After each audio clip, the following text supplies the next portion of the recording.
Somalia became even more dangerous. A villa overlooking the sea in front of the Somali town of Barawe, a few kilometers south of Mogadishu, was one of the strategic centers where foreign, mainly Western, elements were trained. U.S. intelligence had long kept these key figures under surveillance in liaison with other units in Pakistan. The pharmaceutical factory was working, but given the climate there and the constant attacks, they soon took everything away, including the machinery. So I found myself in Mogadishu alone. So Giancarlo is left in Mogadishu, in a crumbling city, now in the crosshairs of the American War on Terror. He tries to keep up with things by getting back into his old habits, providing security forces for international delegations. Classic Giancarlo. But even that is becoming too perilous. He has to start laying off a bunch of his guys. Never a good sign. And told local Kabila leaders that he wouldn't need them anymore for protection. Everyone is trying to get out of Mogadishu, and soon Giancarlo would be no exception. I met my good friend Colonel Fade. Colonel Fade! Colonel Fade.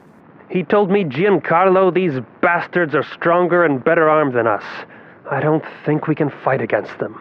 They are much better armed and can have all the men they want and do anything. In this situation, we cannot do anything. So I decided to leave the country, but in that situation, it was difficult. I was too well known, loved, I think, but also hated. Too well loved to leave the country. That's exactly why. People are after you because you're too well loved. Hey, I can't. It's like they're denying my visa. They just love me too much. Everyone had left. All terrorist groups trained in Sudan with the sole objective of implementing an Islamic state in the Horn of Africa poured into Somalia. I called Willie in Nairobi and explained what was happening. He told me, forget it. Don't risk your life. So that is Willie, I believe, from SOS Kinderoff. He also informed me that a Shabab group was emerging, which was fighting, however, against the infidels, and they wanted to build an Islamic state. Nothing now held me in that beautiful city that had been my home for more than 2 decades.